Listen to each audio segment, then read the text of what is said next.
just tell a little bit about the viewers, kind of a little bit about your background and kind of, where how you've gotten to here to this point.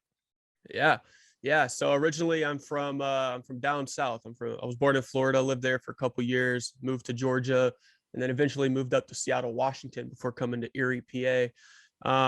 And man, it's always just kind of been crazy.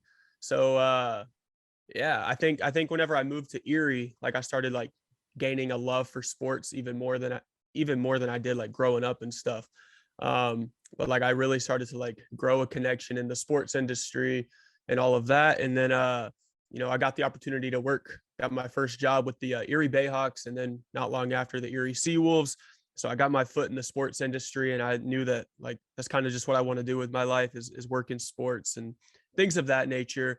And then I go through high school, went to Erie First Christian Academy, played football at Mercyhurst Prep, and I fell in love with sports even more, obviously, because playing on a team and stuff like that, it grows you closer to the sport, more specifically football. So, after high school, I just started working at random jobs and just to pay the bills. I never really, knew what I wanted to do right out of high school, which is fine. And then, over time, you start to learn what you want to do. And I learned that very quickly I wanted to become a writer about sports or just do something with sports. Obviously I've been working for these sports teams in Erie for years, and I just want to take that to the next level, and start getting paid even more to do something with sports full time. And eventually I got a writing gig with fansided.com. I wrote about the New Orleans Saints. It's my favorite team, so I was writing about them.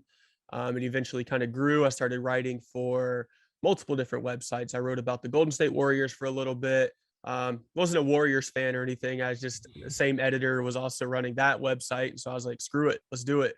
So I wrote about them too. And then I wrote about the Detroit Tigers for a little bit, obviously working for the Erie Seawolves. They're AA affiliates of the Detroit Tigers. So that kind of helps out with that.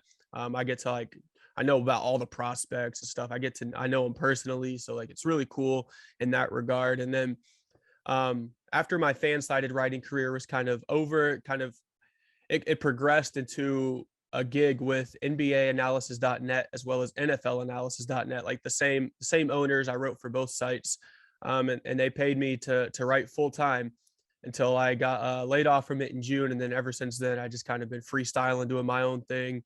And yeah, and then writing, and then hand in hand with podcasting as well.